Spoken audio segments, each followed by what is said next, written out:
வணங்கி என் உரையை துவங்கிறேன். எதிரணி அக்கா சொன்னாங்க, ரசத்துக்கு பதிலாக தண்ணி ஊற்றி சாப்பிட்டாங்களாம்.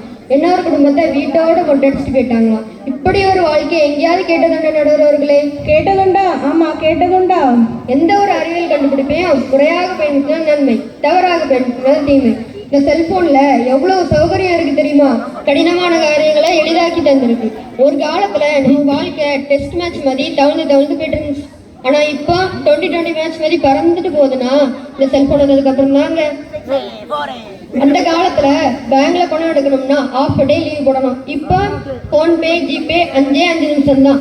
அப்போ கேஸ் புக் பண்றது எவ்வளவு சிரமம். இப்போ அப்படியா? கேஸ் பதிவு இருக்கு, எண் ஒன்றை அழுத்தம், 2 நாள்ல கேஸ் சிலிண்டர் வந்துடும். இல்லத்தரசிகள்கிட்ட போய் கேளுங்க, செல்போன் சௌகரியமா இல்லையான்னு. இது உங்க வீட்டுல கேட்டு வந்து நீங்க பேசிருக்கணும். நம் மகாகவி பாரதியார் சொன்னாரு, காசி நகர் புலவர் பேசும் முறைதான் காஞ்சியில் கேட்க ஒரு கருவி செய்யும். பாரதியின் கனவுங்க இந்த செல்போன். எவ்வளவு பெரிய சௌகரியம் இருக்கு தெரியுமா? மொபைல்ல கவரேஜ் இல்லாட்டும் பரவாயில்ல, காசு இல்லாட்டும் பரவாயில்ல, அவசரத்துக்கு மிகப்பெரிய பாதுகாவலனாக இருக்கும் தெரியுமா? 100 அழுத்தின அவசர போலீஸ், 108 ஆம்புலன்ஸ், 101 தீயணைப்பு படை, 103 டிராபிக் போலீஸ். இதை மட்டும் அழுத்திட்டீங்கன்னா போதும், அந்த துறை அவங்களை தேடி வந்து காப்பாற்றும். எத்தனை பேரை மீட் எடுத்திருக்காங்க தெரியுமா? அழுத்தலாம், வருமானு தெரியாது. இந்த செவ்வகப்பட்டியில என்னெல்லாம் இருக்கு தெரியுமா? பேனா இருக்கு, கடிகாரா இருக்கு, டார்ச் லைட் இருக்கு, செய்தித்தாள் இருக்கு, வழிகாட்டி இருக்கு, எம்புட்டு இருக்கு தெரியுமா?